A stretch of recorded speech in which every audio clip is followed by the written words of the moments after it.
Hi everyone, welcome back to our channel. இன்றைக்கி என்னோட DAML தான் பார்க்க போகிறீங்க. அதாவது டே இன் மை லைஃப் தான் பார்க்க போகிறீங்க. இந்த டே எனக்கு மார்னிங் 5 o'clock ஸ்டார்ட் ஆயிடுச்சுங்க. முந்தின நாளே நான் இட்லி மாவுக்கு அரிசி உளுந்தெல்லாம் ஊற வச்சுருந்தேன். காலையில் எந்திரிச்சதுமே மாவு அரைக்க ஸ்டார்ட் பண்ணியாச்சு. லாஸ்ட் 2 வீக்ஸாக எங்கள் ஊரில் அடிக்கடி பவர் கட் ஆகிட்டு இருந்துச்சு. அதனால் மார்னிங்கே எழுந்ததும் மாவு அரைக்க ஸ்டார்ட் பண்ணிட்டோம். உளுந்து ஊற வைக்கும் போதே உளுந்து வடைக்கு கொஞ்சம் சேர்த்தியே ஊற வச்சுருந்தேன். மாவு ஆட்டி முடிச்சதும் நான் உளுந்து வடைக்கு எல்லாம் ப்ரிப்பேர் பண்ணி ரெடி பண்ணி வச்சுட்டேன். மாவும் ஆட்டி முடிச்சாச்சு, எல்லாம் உப்பு போட்டு கலக்கி வச்சாச்சு. அவ்வளோதான். குக்கிங் ஒர்க்கும் ஓரளவுக்கு கம்ப்ளீட் ஆயிடுச்சு. சாதம், சாம்பார், ரசம் இது தான் இன்றைக்கி மெனு. மார்னிங் பிரேக்ஃபாஸ்ட்டுக்கும் லஞ்சுக்கும் சேர்த்தியே நான் ப்ரிப்பேர் பண்ணிட்டேன் சாப்பாடு. இனி உளுந்த வடை செய்கிறது மட்டும் தான் பேலன்ஸ் இருக்குது. உளுந்த வடைக்கு பேக்கிங் சோடா, அதாவது சோடாப்பு ஒரு சிலர் சேர்த்துவாங்க.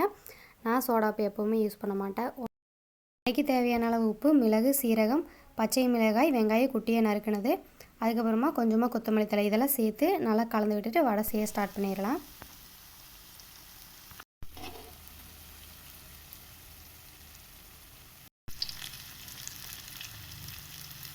வடை சூப்பராக ரெடி ஆயிடுச்சுங்க. பிரேக்ஃபாஸ்ட் சாப்பிட்டு முடிச்சுட்டு கொஞ்சமாக வீடு வலிக்கிற வேலை இருந்துச்சு. அந்த வேலையை பார்க்க ஸ்டார்ட் பண்ணிட்டேன். நான் இருக்கிற ஏரியா வில்லேஜில் எப்போவுமே வீட்டுக்கு மாட்டு சாணம் போட்டு வலிக்கிறது தான் பழக்கமாக இருக்கும். இந்த மாதிரி மாட்டு சாணம் போட்டு வலிக்கும் போது அது கூடவே சுண்ணாம்பு இல்லைன்னா கோபி பவுடர் போட்டு வலிச்சு விடுவாங்க. இந்த மாதிரி ஏதாவது ஒன்று ஆட் பண்ணும்போது உங்களுக்கு பார்க்க எல்லோ கலரில் இருக்கும். நாங்கள் ஏதாவது ஃபெஸ்டிவல் டைம்னா மட்டும்தான் அது ஏதாவது ஆட் பண்ணுவோம். அப்படி இல்லைன்னா நார்மலாக வலிச்சு விடுவோம். அதுவே பார்க்க கொஞ்சம் நீட்டாக தான் இருக்கும். வீடு வலிக்கிற வேலையெல்லாம் முடிஞ்சதுங்க. அதுக்கப்புறமா ஆடு மேய்க்க கிளம்பியாச்சு.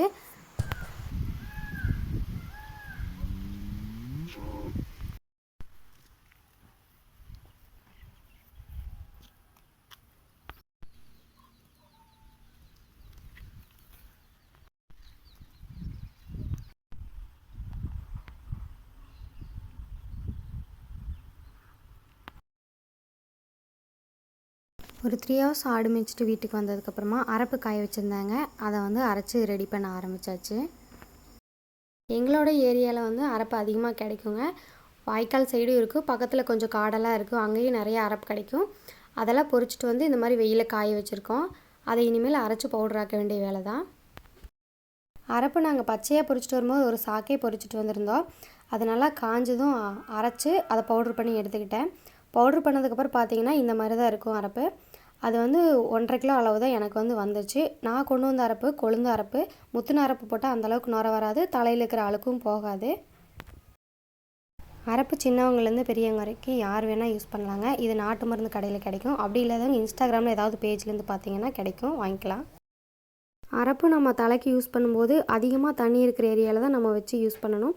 ஏன்னா அரப்பு அந்தளவுக்கு பவுடரெல்லாம் இருக்காதுங்க. நம்ம வாஷ் பண்ணோன்னு போகாது, கொஞ்சம் நல்லா வாஷ் பண்ணணும். அதனால் அதிகமாக தண்ணி இருக்கணும். இப்போ அரப்பை நல்லா கரைச்சி எடுத்துக்கலாம். கட்டி இல்லாமல் இருக்கணுங்க. இந்த மழை சீசனுக்கு அதிகமாக அரப்பு கிடைக்குங்க. அதாவது கொழுந்தரப்பு தலைஞ்சிட்ருக்கோம் இல்லைங்களா, அதுதான் நல்லா நுர வரும், அழுக்கும் போகும். அதை எடுத்து காய வச்சு இந்த மாதிரி ஸ்டோர் பண்ணி வச்சுக்கிட்டோன்னா 6 மாதம் வரைக்கும் யூஸ் பண்ணலாம். வெறும் அரப்பாக உங்களுக்கு யூஸ் பண்ண பிடிக்கலைன்னா செம்பருத்தி பூ, செம்பருத்தி இலை, சீவக்காய், பூந்திக்கொட்டை இந்த மாதிரி ஏதாவது சேர்த்து நல்லா அரைச்சி யூஸ் பண்ணிக்கலாம். உங்களுக்கு நல்லா பவுடராக வேணும்னா நீங்கள் மில்லில் அரைச்சி நல்லா பவுட்ரு பண்ணி வாங்கிக்கலாம். ஹேர் வாஷ் பண்ணி முடிச்சதுக்கப்புறமா before and after hair wash பார்த்தீங்கன்னா ரொம்ப டிஃப்ரென்ஸ் தெரியும் உங்களுக்கு.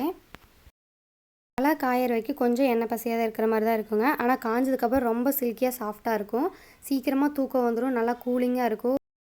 உங்களுக்கு இந்த வீடியோ பிடிச்சிருந்தால் மறக்காமல் சப்ஸ்கிரைப் பண்ணுங்கள், லைக் பண்ணுங்கள், ஷேர் பண்ணுங்கள். அதே மாதிரி உங்களுக்கு இந்த டாபிக் பிடிச்சிருந்தால் மறக்காமல் கமெண்ட் பண்ணுங்கள். தேங்க்ஸ் ஃபார் வாட்சிங்.